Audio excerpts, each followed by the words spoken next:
Hi, this is Chad with the Papercuts team at GitLab. I'm making this video to share a little bit of design work that I've been doing around board navigation. It's kind of speculative, but I wanted to share this to get some feedback. So let me show you what I've got. The proposal basically is to make a boards list page that's identical in format to the list page that we have for issues, for epics, or merge requests, that sort of stuff in the platform today. Kind of the key insight here came from some user research. Participants said they often struggled to return to boards they had already found once because there was no one place for them to browse all boards or easily search for boards based on use cases that they were looking for, or to return to recently viewed boards.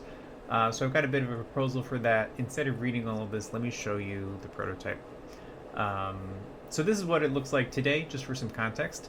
Today, when you click on the issue boards item in the nav, you'll go straight to whatever board you were looking at most recently, or the default board if there is only one board. The way that you switch between boards is with this drop down here. So the drop down is searchable within it. It's just keyword search for the name of the board, and it's just a scrollable list of names. You can also create a new board from here. And the breadcrumb here is just issue boards. The issue board name doesn't appear here because it appears in this drop down, I think. And that's the way it works today. So this is what people are running into problems with. So here's the design that I've got that proposes to change this. This is an issue boards list page for this project. So you can see I'm in the issue boards item in the sidebar for this project. The breadcrumb is actually identical to what I just showed you. But here I'm on a list page with search and filter, and I can sort, and it's got a bunch of items. Each of these items in this list is a board. So each board shows its title, it shows when it was created and by whom, it shows the total of how many open issues are on the board. That needs confirmation. I don't know if that's a piece of data users actually care about here, but I've included it for now.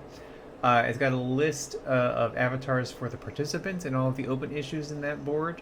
And it's got the filter that the board is based on. So in this top example, this is kind of like the fully loaded animal style one. This would be a board that's based on these two labels, plus this assignee, plus this milestone, plus this iteration, plus this weight. Those are currently all of the kind of levers that we give users in board scope configuration for setting up a board. It also shows how recently the board's configuration was updated. This also, I think, needs some confirmation. I don't know what information users would expect, or if users see updated X ago, whether they would expect that to mean that the contents of the board were updated, or the configuration of the board was updated, or maybe both, or what. But we'll see. So here you can see a few examples of different kind of results of this. So here's a board called Jaime's Issues. The filter is just assignee. Here's one for milestone. Filter is just milestone. There's a couple of mixed examples down here. So let me show you how the search and filter would work. This is really meant to be quite identical to what we're doing already on issue and merge request pages. So there are a couple of items in here that are based on board configuration, and there are a couple of things that are based on board data, calculated stuff about the board. So the ones that are based on board configuration would be the assignee, the iteration, the labels, the milestone, and the weight. So that's this information that's showing here. And then there are a couple of things that are kind of based on the board metadata. So there's created by the user who created the board, and then issue count. Again, I'm not sure whether this is really a thing that users care about when filtering here, but I'm kind of putting it forward to get some feedback on it. So if I filter by assignee, I get the same exact sort of interactions that the user would expect if they're filtering by assignee on an issues list page. I could say no assignees, I could say any assignees, and I could say a specific one. In this case, I'm going to pick Jaime. So here we see that I've filtered down to just boards where assignee to Jaime is one of the filters for the board. And from here, I can navigate into one of these boards. So this is a slightly updated view of a board from what we currently have. There are really just two main differences. One is that the breadcrumb goes deeper than issue boards, because this issue boards is now a link back to that issue boards list page for the project. and now it actually has a leaf node for the board itself, and the board name is there. And that drop down for switching between boards is gone because you don't need it there because you can go back to the list page. So clicking on this item in the breadcrumb should bring me back to that list page. Also, clicking on this issue boards item in the sidebar should bring me to the issue boards homepage. Exactly the same way that clicking on this issues item in the sidebar would bring me to the issues homepage. So just to kind of show you a little bit of a diagram here, kind of breaking down some of this. Again, we would have the title of the board, some information about when and by whom it was created, information about how many issues it contains, kind of a summary of what the filter is that created the board, and then over on the right there would be participants in the board and like how recently the board was updated. There are a few things that are missing in these designs that I still have to do. There are 3 kinds of boards. So there are project issue boards, that's what I'm showing you here. There are also group level issue boards, which are quite similar. I'm not really expecting there to be much of a change in the design there.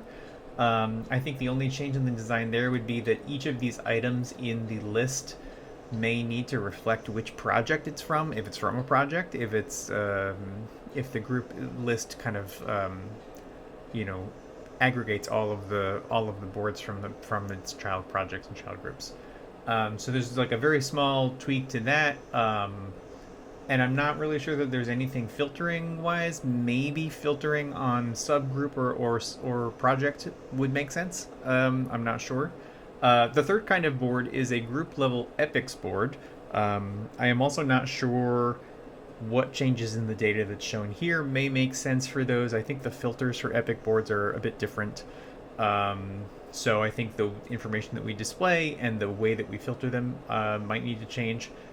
Also, part of this proposal would be changing our current default, which is right now you have to have at least one board in any of these scopes. So if you delete the very last board in a project, we just create a brand new default development board.